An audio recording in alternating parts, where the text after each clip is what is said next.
Right. Thank you so much, Becky, for joining us and talking about school websites. I think it's going to be really insightful for teachers to actually think about the website and what that means and what parents are actually seeing. And I think often it's just one person in a school that's responsible for it. So it's really helpful to kind of get that insight of what it means and how we can do it better. So obviously the listeners don't know who you are, and I do. So it'd be really helpful if you could kind of give us a bit of a background of who you are and what you do. Okay, so I'm presently Commercial Director at iTCHYROBOT, so I go out and visit all the schools. My background is actually strategic marketing, so I didn't start out in the education sector or anything to do with teaching.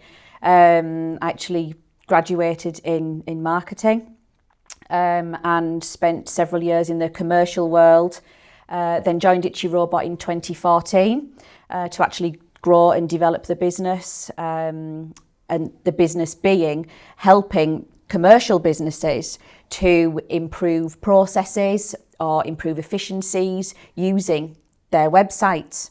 And in 2014, we worked with our first school and did our first school website.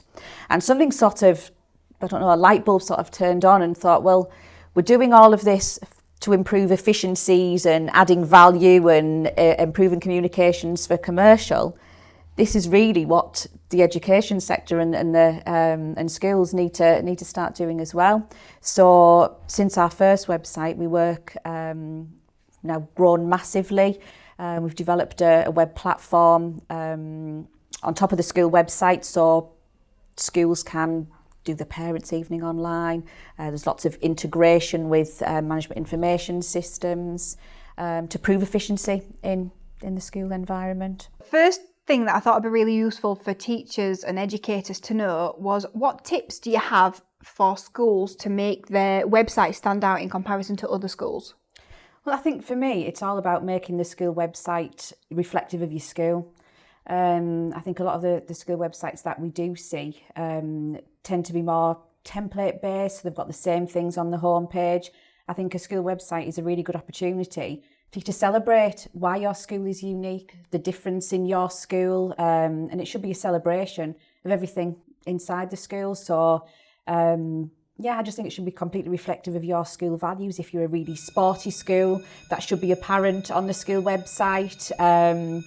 Yeah, I just think it's a fab opportunity for you to celebrate everything that's good and unique. So a showcase, basically. A showcase, absolutely. A window to your school is the way we like to put it. Nobody sees sort of what goes on behind closed doors. And I think quite often when you go in to visit schools, they've got amazing things on walls. They've done amazing activities, performances, and I think as parents and as the wider community, you never get that opportunity to see them really. So yeah, it's kind of like a window, isn't it? It is, absolutely. Yeah, shop window. Shop window. That's a really nice way of putting it. So obviously we've had conversations before, so we already know each other, and one of those conversations you talked to me about statutory publishing. Yes. And I just thought you could tell us what that is, because I know you're going to touch on it. Mm-hmm. Okay, so, well, I think back when schools first started with school websites, it was purely for that purpose, to publish statutory information on the website. So what does that mean? That's a checklist of regulations that have been given to schools by the DFE that they've got to publish on their website to show things such as how they're using the pupil premium, how they're using the sports premium, governance information, curriculum content, Ofsted, so you've got to publish your Ofsted report on there. So I think initially the website was a platform in which schools could promote that. But sort of touching on the statutory information as well, I think you do go onto a school website and it looks exactly like that statutory content. Where for me, if you don't just publish your Ofsted report, identify key quotes from your Ofsted report. and say what Ofsted found unique about your school, again, to fit with your school values and that celebration of your school that you're trying to portray on your website. So make those pages look exciting. Yes, it's an Ofsted report. What information can I pull out of there to make people want to work for my school, to join my school? You want people to actually read it, don't you? Yes. And I think, as I say, where a lot of the documentation is laid out, I mean, you're not going to read through 20,000 different policies. It's utilising the information in a really effective way to make people want to look at it and read it. Yeah. Okay, so we've obviously chatted before, and you mentioned to me that you're working on something big. Yes. So you said that you wanted to be the sole solution for, and I want to get this right, communication, engagement, and compliance for schools in the UK and beyond. Yes. So that is like a massive goal. It is. And I just wanted to know, what does that even look like? Okay. The reasoning behind it is, I think there's that many different apps, communication tools, platforms, systems that schools are using to, if we touch on communication firstly, so we've got the likes of social media. You've got your letters that you send home. You've got your class newsletters. You've got head teacher newsletters. And then if we move on to engagement tools, you've got apps, parent communication apps. From a compliance perspective, you've got things like your management information systems, so where all your data's held on your school. So what we're trying to do is, where possible, to either integrate all those systems together into one platform or to create a solution to enable it to be on one platform. Does that make sense? So it's like a one-stop shop where everything kind of feeds into the same place? Yes. So either automation or integration. So, for example, our websites integrate with SIMS or ScholarPack, whichever management information system you're using, to reduce that duplication of effort. So is it kind of like a bespoke thing then? So you'll make sure that what they've already got kind of works with the website? Absolutely. And I think first and foremost, that's the starting point, I think, for a school website. It is sort of looking at exactly how your school runs, how your school works, how your school does communicate, and making most effective use of the resources that you've got, and where possible, we'll integrate those within the website. Okay, so I feel like you've already touched on this a bit, but because if you manage to get everything together, it would kind of impact workload. Absolutely. So what does that look like? How could it actually impact on workload? Well, I think from certainly for office staff, and I'm sure a lot of the senior leaders, they're inputting the same information on a number of different systems and platforms. What we're trying to achieve from our product is to enable people to update something once and automatically output that information to where it needs to either be published or to be shown, just to stop you from. So, for example, you might publish something on social media. Well, we integrate that with the website, so you're pushing straight out onto the web page. So that's only ever having to go out once. And I guess a good thing for that as well, I know obviously from business, is that can be difficult if you've got to give everyone a login, and you can kind of like dish that out to different people, I guess, then, rather than having to give everybody access to your social media accounts and kind of put it all together. I mean, I think that, as I say, I think the website needs to be that central point within a school for all communications. I mean, it's probably the first place somebody will go to when looking for anything to do with that school. Okay. So obviously a website is only as good as the content on it. And I know from people that I know that are in charge of the school website that it can be really hard to get the content from the right places. How can we encourage schools to do the right content and get that out there? I think a school website needs to be a whole school approach. And I think if you're deciding on doing a school website, everybody needs that buy-in. You need the buy-in from your senior leaders, you need the buy-in from your teachers. And I think there is various elements of the website that can just have the responsibility of different people. So as an example, your school admin staff may take responsibility for the updating of letters, of newsletters. Your senior leaders will probably take on board the compliance side of things, ensuring that the site's compliant.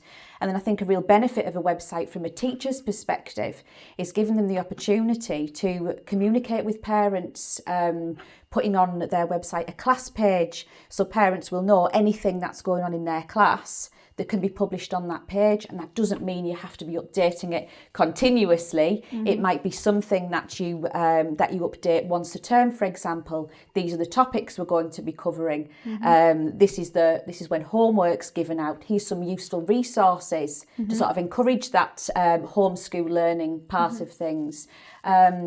We even have elements on the website. Get your pupils involved, do school blogs, things like that. It should be a central point for everybody to get involved with and benefit from. So if you're starting out with, say, a website with iCHYROBOT and you haven't really used it that effectively before, I mean, I know that you do like a monthly rolling hosting kind of thing. Yes. Do you like support schools with making sure that it's been used and that the internal comms is done correctly? Yeah, that will all be done sort of at the start of the project with schools. What's also on the website as well is web statistics.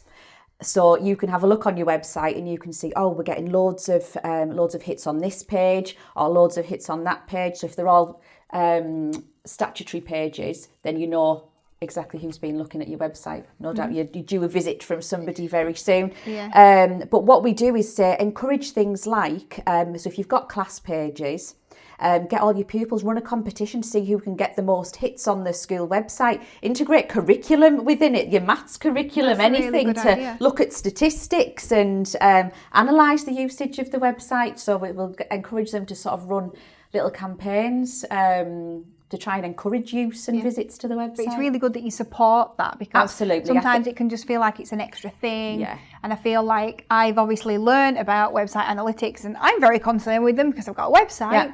But it's not really something that, somebody who's looking after the school website may be that interested in or clued up on at the beginning. Yeah. So that's a really good thing. Yeah, I have to say, I think that a school website can be at that central point of communication and used properly and effectively. I think it can bring real value to the school, especially from a communication engagement perspective. I don't think there's any school or that you'd ever speak to that said, no, we don't want to improve our parental engagement. I don't think everybody's absolutely, our parents are 100% engaged. There's always areas to improve. But yeah, we support our schools with marketing, a communication strategy internally, because it's not just externally communicating with, it's also your staff and internally as well. They need to buy into it, don't they? They do, absolutely. And I think there's various elements of the website that are crucial that do get missed. Admissions pages. Probably the one of the most visited pages on your school website would be prospective parents coming to look at the site. Yeah, you go on a website and all I see on an admissions page is a admissions policy or a link to the local authority website. Well, I want to know more than that. Or an email address. Yeah. I want to know that. what goes on in your school and what do parents think about it and how will my child start at the nursery and what's involved and that type of thing, and they just don't. And another page I think as well is a staff page, so vacancies. I mean, obviously there's a lot of talk about people leaving education, but education is still a fantastic industry. Teaching is such a rewarding, and I take this from teachers who I speak to, not personally. But there's never anything on a school website either about how they support the staff. Like if you go on any business site, there's a careers section and it's got about all the investors in people and the benefits. And the benefits. And school website, I never see anything like that. And obviously one of the key visitors that will come to your website is potential new recruits. So yeah, really good point. And I think that's the thing, isn't it? So a lot of schools are moving towards a business model with the academies, and it's kind of like, learning from people in business the important elements and making sure that we utilise that in the best way. That's it. I think your school website is more than just compliance for one market. You've got lots of different people looking at the website, and you've got to have something that's going to be useful to them. Yeah, thank you. Yeah, so purely from a digital aspect, yes, what do you think is coming next to education in the next 10 years? I mean, I've heard a lot of people talk about sort of artificial intelligence, or I mean, there's the likes of virtual schools now as well. Yeah. So I think some of them actually exist, you know.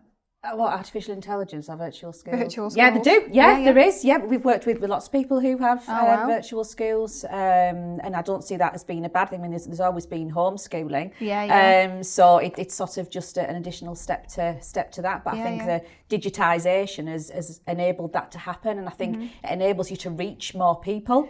Because I think there's children who clearly are never going to be able to attend that school environment, and it sort of opens up that opportunity to them. I suppose really allows them to access more learning rather than seeing a tutor for like a day a week or something, which then costs a lot of money. In fact, I know of a family that kind of had to fund that themselves because the funding didn't necessarily come through, but she was too ill to go to school. And if you're a family who can't afford that tutoring, then you kind of, stuffed really. And I think Google's taught us all everything. Well, yeah, that's true. Yeah, just Google it. You don't just need to Google go to school. it, I know, yeah.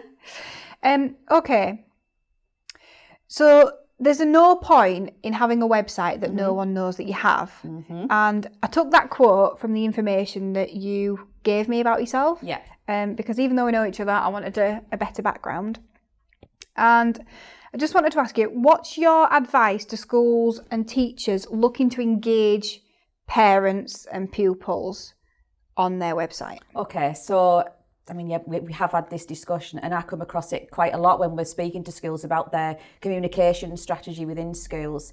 I'm not going to invest in a website because our parents don't use it anyway. And I always ask the question, well, do they know that it exists? How do you communicate with them? Do you tell them that you're putting your newsletters on the website? Is it easy to find? Is your website easy to navigate? So I think if you're going to use your website as a communication tool, I think first and foremost, is it on every single letter you're sending out to your parents? Are you linking people? So a lot of schools now are saying, we use Facebook or social media as that communication platform. Well, link them back to your website, because there's only so much information you can publish on a social platform. So if you're pushing out, we've got a new newsletter, link them back to your website. And then when they're on the site, they're then hopefully going to find the way around it. Or I guess just using it for that kind of thing, like putting the newsletters on there, then they're going to have to go to find that get information. Yeah. Especially if it's things like my children are not in school yet, but I always find myself looking at schools to find out what the holiday dates are. Term dates. Yeah, for certain things. I think it's the term dates page and the school lunches page. I think are probably two of the high on Google popular, Analytics. Yeah, two of the most popular pages. Yeah, so put your advertising on there. I know, exactly. Yeah. Okay, so I'm going to ask you some quick fire questions now. So who was your favourite teacher and why? Mr. Ruddock, who was a history teacher at a secondary school I used to go to. He was really old school, shouting, not very nice, but for some reason I absolutely loved him. He used to sit right at the front of his class. I don't know why I liked him. I couldn't answer that question, but I absolutely loved him. My favourite subject. But I think that's what you find, isn't it? Your favourite subjects tend to be where your favourite teachers are, or vice versa. This is it, because you just feel like you get them, don't you? Yeah. Okay, so what are the three biggest changes that you feel you've seen in education? I think the emergence of school business managers, and the fact that schools are now actually running businesses, basically, academisation, school business managers, sort of that whole change in business model. I think the emergence of digital learning apps, I think have been a fantastic addition. And I mean, correct me if I'm wrong, but I'm sure teachers will have welcomed that those additional platforms to help with schools learning. Can afford it. Where schools can afford it, but I mean, even for children at home, sort of recommendation of apps that you can use have been fantastic. So school business managers, academies, and I would say apps for learning have been some key developments. Thank you. Okay, so where do you think school websites need to go in the next 10 years? I think what will happen with school websites is they'll become more rich media based, so you'll probably see a lot more video content on there. I would say communication will probably change from being text based to audio based potentially. So sort of moving more along the lines of even the likes of Instagram, that type of thing, more image based, more video based, more real time information as opposed to old information, but who knows. And each child could have like a profile like on Instagram where they do all the learning or something. I'm saying this because I don't know Instagram that well. Yet, but I am learning. Yes. Okay, so who's your inspiration within education? You see, to me, it's all about those unsung heroes. Like I go into schools and obviously speak to the schools about their vision and values and things like that. And they always have a really nice story to tell. For example, there's some schools I go into and the teachers actually take out their school holiday time. They'll take time out of being off to go into the schools because some of the children still need that place to go and that support. So as I say, I think inspiration wise, it's those people who are making that difference. Head teachers who've said to me that some of the children have said that the school is the only safe place they know to have that impact on somebody's life. I think the head teachers and teachers really who make that difference. That's lovely. Thank you. And what did you want to be when you grew up? I don't know yet. I actually wanted to be a lawyer. When I was younger, I always wanted to carry a briefcase and wear a suit. It's not because of the law. Not because of the law, just for the obviously pure, fashion. No, I don't know. I always wanted to be a solicitor. I saw myself sort of in like a law court, whether that's because I'm argumentative or talkative, I don't know. But ironically, my first job was doing what I trained at as a career in marketing for a law firm. So there was sort of that link there. But I wanted to be a lawyer. Yeah, kind of came round then. It did, yes. Well, thank you so much. Thank you for having me. I think that the listeners are going to find it really, really interesting. And I think that it's just something that we don't normally talk about, school websites. And I think it's important that we are thinking about that because we are in a digital age now. We're moving forward into something new. So thank you. Thank you.